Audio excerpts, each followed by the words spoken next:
A new man arrives at a fire base in the Mekong Delta in 1968, boots laced tight over 2 clean pairs of socks, exactly the way the Army taught him. A rifleman who has been in country for 8 months watches him walk past, looks down at his feet, and asks the question every replacement in the wet country eventually heard. "You're still wearing socks?" The new guy doesn't understand. In a week, after his first long operation through the paddies, he will. He'll peel those socks off with the skin coming with them, and then he'll throw them away, and he won't wear another pair in the field for the rest of his tour. This is the file on why so many American grunts in Vietnam went to war without socks, and why one of the smallest decisions a soldier could make was, in the wettest country on earth, one of the most important. If you saw our file on why grunts stopped wearing underwear, this is the other half of that story. The same brutal logic applied one layer down, where the stakes were even higher. Because a man with a rash can still fight. A man whose feet have come apart cannot walk. Over the next 20 minutes, the paddy water that turned boots into buckets, the 100-year-old military commandment that fell apart in Vietnam, the exact biology of what a wet sock does to human skin, and the strange second career the socks themselves went on to have, because they didn't leave the war, they just left the feet. If files like this are why you're here, a like and a subscribe take 1 second and genuinely help. Start with the water, because everything about this story starts with the water. There were 2 Vietnams for an American infantryman. There was the dry country, the highlands, the red dirt, the fire bases, and there was the wet country, the Mekong Delta, the coastal paddies, the swamps, and everywhere else during the monsoon, when the sky simply did not close for weeks. In the wet country, an infantry operation was a swim with equipment. Rice paddies waist-deep, canals to the chest, streams, dikes, flooded trails, and rain. Rain on you, rain in your collar, rain filling your boot tops from above, while the paddy filled them from below. Veterans of the Delta describe being wet without a break for the entire length of an operation. Not damp, submerged, drained and resubmerged, hour after hour, day after day. Now think about what lives at the bottom of all that. The feet. 2 feet, sealed inside leather and canvas, carrying a man and 60 pounds of his equipment through water that never ends. Every step in a paddy pushes water into the boot. Every dike crossing pours it back out. The boot fills and drains all day. And inside that boot, wrapped tight around the foot, is a sock. And the water itself deserves a word, because this was not clean water. A rice paddy is a fertilized agricultural pond. A delta canal is a slow, warm soup of mud, rot, and everything a dense farming country puts into its waterways. It carried bacteria and fungus into every crack in the skin. It carried leeches, the fat black kind that found their way through boot laces and trouser legs, so that men climbing out of a crossing would burn them off each other with insect repellent before moving on. Every soaking was not just a wetting, it was an inoculation. Whatever the water was carrying, the fabric that held that water against your body for hours was giving it time to work. Hold that image, because that sock is about to become the villain of this file. The Army's official answer to wet feet was ancient, and it was sacred. Keep your feet dry. Change your socks. Use your foot powder. That commandment is older than the Vietnam War, older than the World Wars. Foot care has been command business in every army since men marched, because a soldier who cannot walk is not a soldier. Sergeants inspected feet. medics preached the gospel of the dry sock. Decades later, Hollywood would put the sermon in the mouth of Lieutenant Dan in Forrest Gump. Keep your feet dry, change your socks every time you stop, and every veteran in the theater nodded, because that is exactly what the Army taught, in exactly that tone. And here's the thing, the doctrine was correct. In Korea, in Europe, in the dry country of Vietnam itself, it worked. Change into dry socks. Let the wet pair dry on your ruck. Keep the rot away. The problem was that the doctrine assumed a world where dry was achievable, where a sock once changed stayed dry long enough to matter. The Delta did not offer that world. In the paddies, a fresh, dry sock survived until the next canal, which was measured in minutes, not hours. The spare socks in your ruck were soaked by the rain before you ever wore them. The foot powder the Army issued, dusted onto wet skin, turned to paste. A man could follow every rule in the book and still spend 100% of an operation with his feet under water. The commandment wasn't wrong, it was simply impossible. And when a rule becomes impossible, soldiers don't keep obeying it out of respect.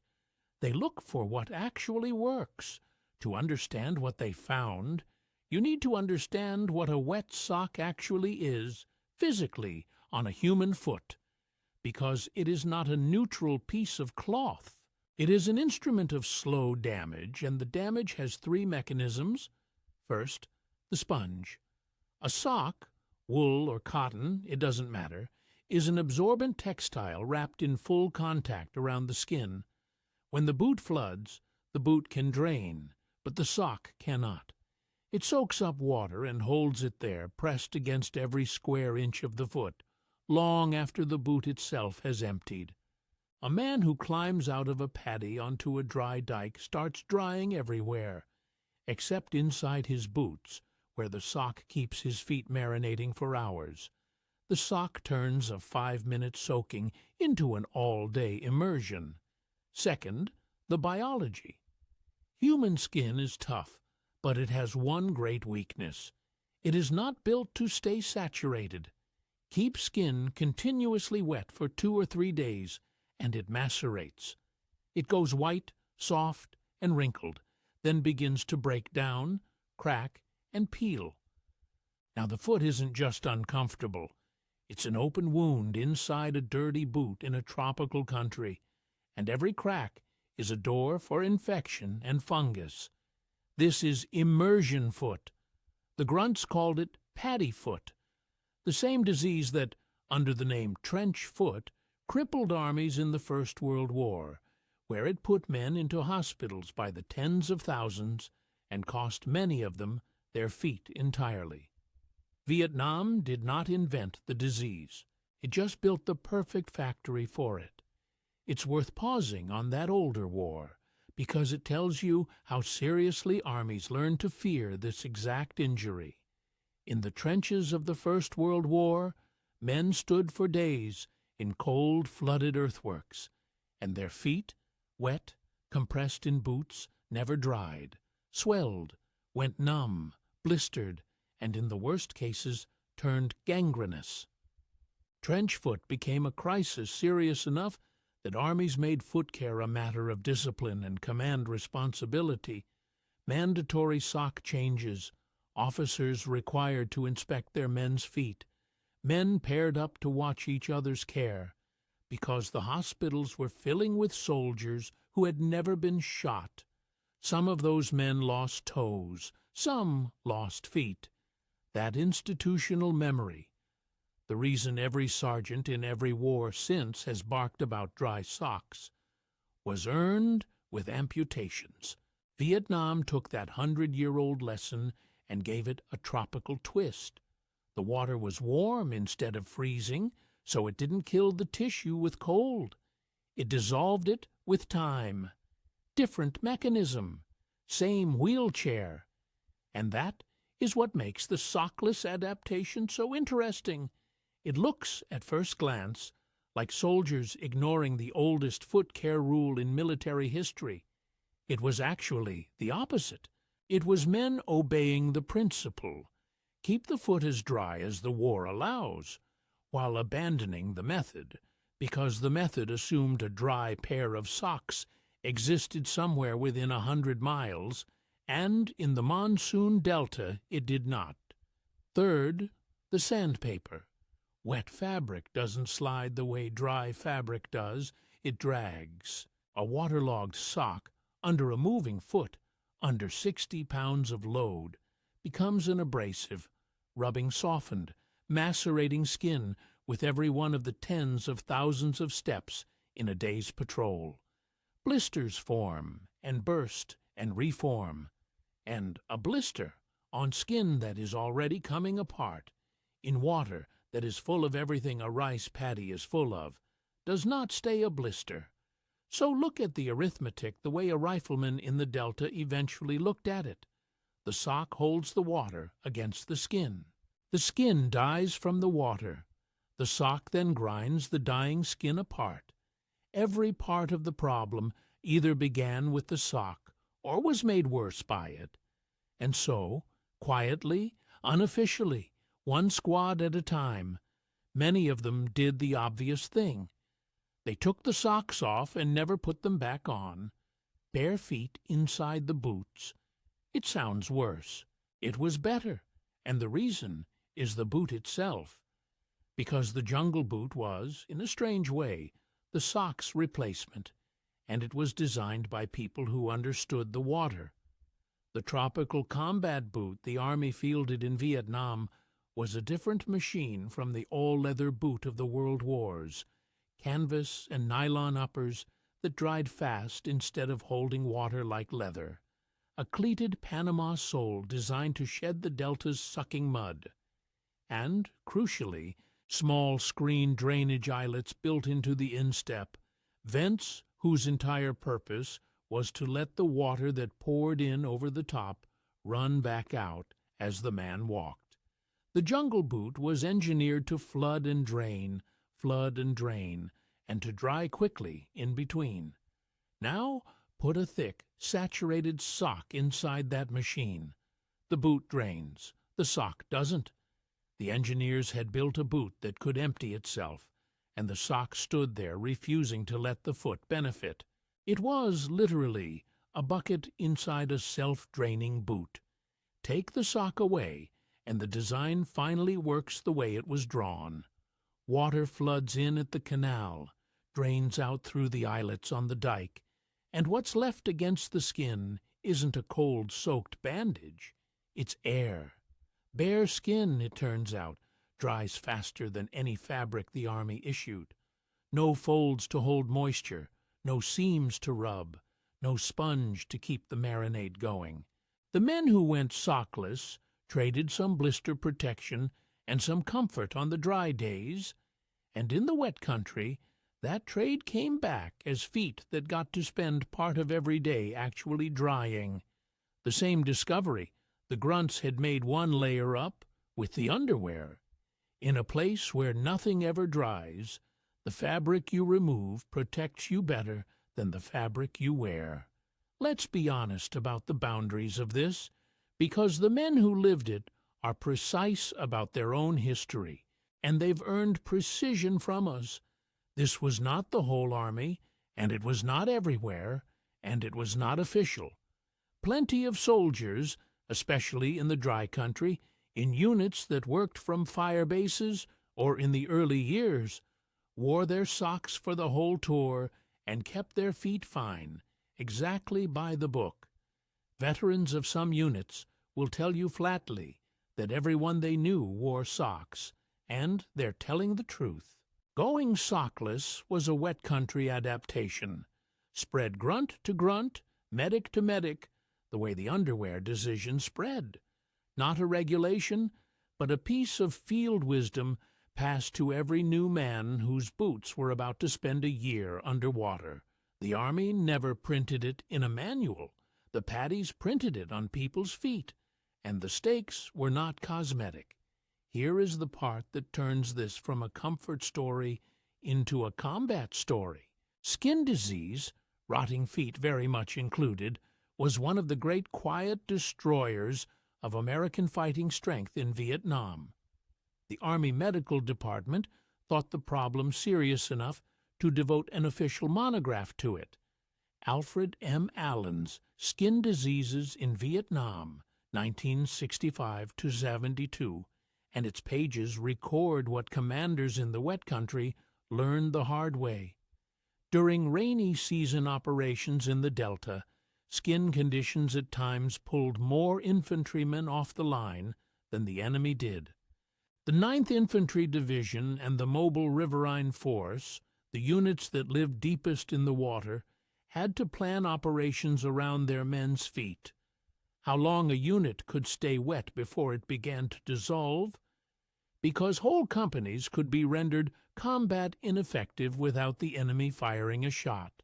A rifle company that cannot walk is not a rifle company. Now feel it from the inside for a minute. It's dusk at a night position on a dike, somewhere in the Delta, and you are 19 years old, and you have been in the water since an hour after dawn. The platoon settles into the perimeter, and before you eat, before you smoke, before anything, you do the ritual, the one the old hands beat into you your first week. Boots off, one at a time, never both at once, because this is still a war. You look at your feet the way a mechanic looks at an engine that has to start tomorrow.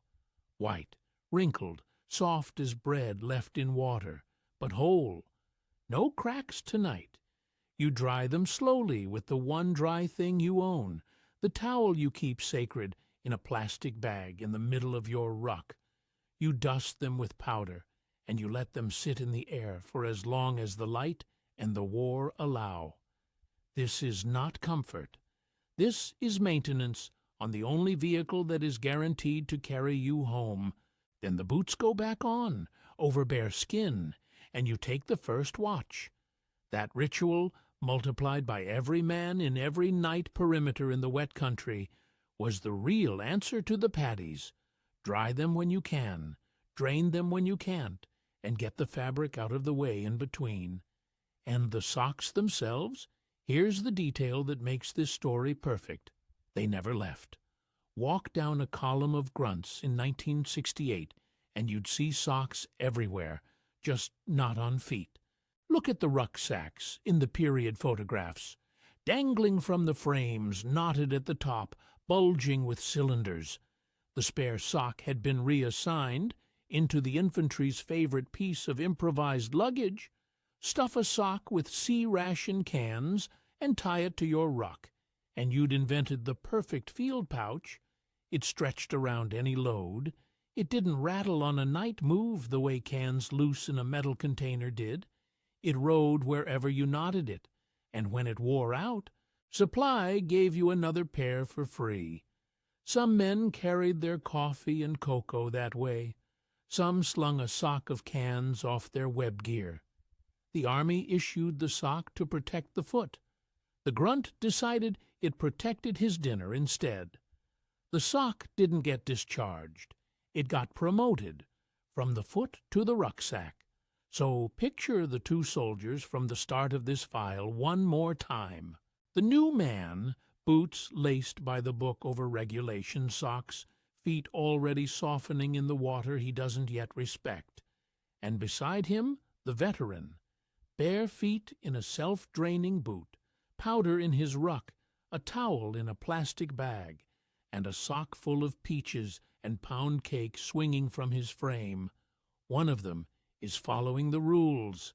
The other one is following the country.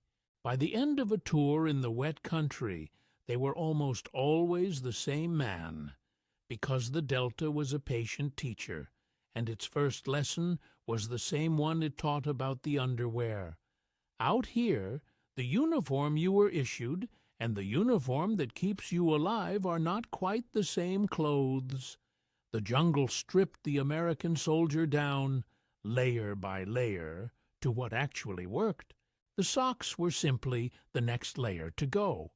If you were there, If you ditched your socks in the Delta, or you kept them and think the sockless guys were crazy, or you humped your sea rats in one, the comments below are the record now, and the men reading them include the ones who were beside you. Tell us where in the world you're watching from. If this file was worth your time, leave a like. It genuinely pushes these stories in front of more people who never heard them, and share it with someone who thinks military history is only about the battles. For more of what they didn't put in the textbooks, subscribe. The files keep coming.